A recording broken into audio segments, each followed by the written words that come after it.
5 وقت کی نماز پڑھتے ہیں اور پڑھنی چاہیے. ہمیں تو یہ درس دیا گیا ہے, یہ صوفیاء کا درس ہے کہ 5 وقت کی نماز تو پڑھی جاتی ہے, اس پر 1 گھنٹہ لگتا ہے. ہمیں تو پیر و مرشد نے یہ تصور دیا کہ 5 وقت کی نماز بھی پڑھو اور 5 وقت کی نماز پڑھنے کے ساتھ ساتھ 24 گھنٹوں کی نماز پڑھو. یعنی جو دن میں 24 گھنٹے ہیں, ان 24 گھنٹوں میں جو آپ کا سانس اندر جاتا ہے یہ بھی نماز میں ہو, جو باہر نکلتا ہے وہ بھی نماز میں ہو. سبحان اللہ. اجتماع میں جو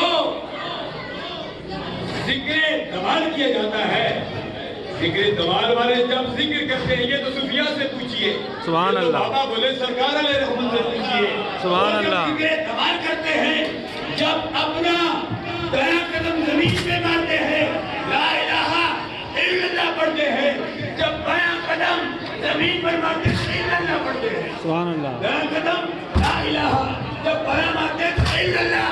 گویا ان کے ایک ایک قدم میں رب کو یاد کرتے ہیں. سبحان اللہ. جب سانس اندر کھینچتے ہیں لا الہ الا اللہ اندر کھینچتے ہیں تو لا الہ پڑھتے ہیں, جو باہر نکلتا ہے تو الا اللہ کی ضرورت ہوتی ہے. سبحان اللہ, سبحان اللہ. 24 گھنٹے رات کو سویا ہوا ہو تب بھی تمہاری نماز ہو.